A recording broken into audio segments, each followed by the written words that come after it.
Bibigyan ka ng damit sa kakwan. Pagkain na tinapay.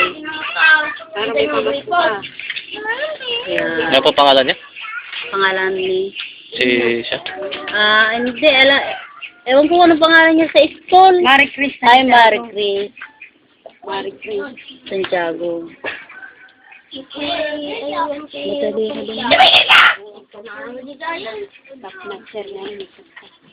Top notcher po sa also dati.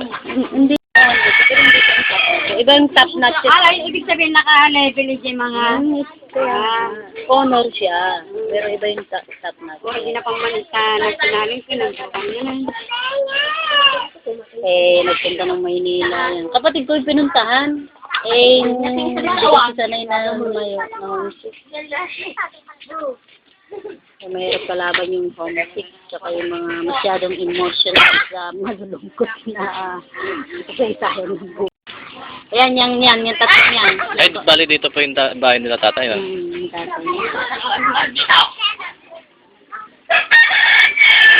Yung yon saka yan, saka si Selo, yung mga nag-aaral sa siya. Kaya lang, second year, saka yun din, second year.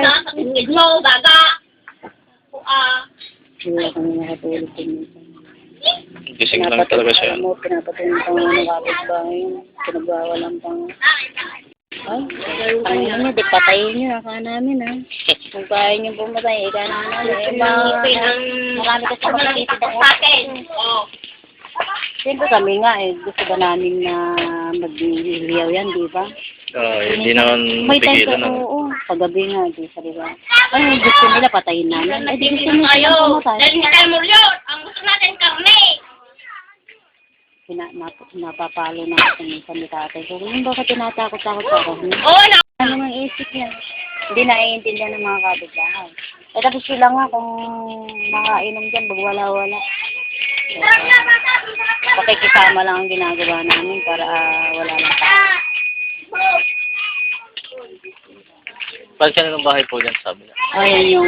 Ayan yung anak ko yan. Alis ka. Yung sa bahay. Ay, anak niya po dyan, sabi niya. Yan yung dalawang anak ko. Anim kaya yung anak ko, may asawa.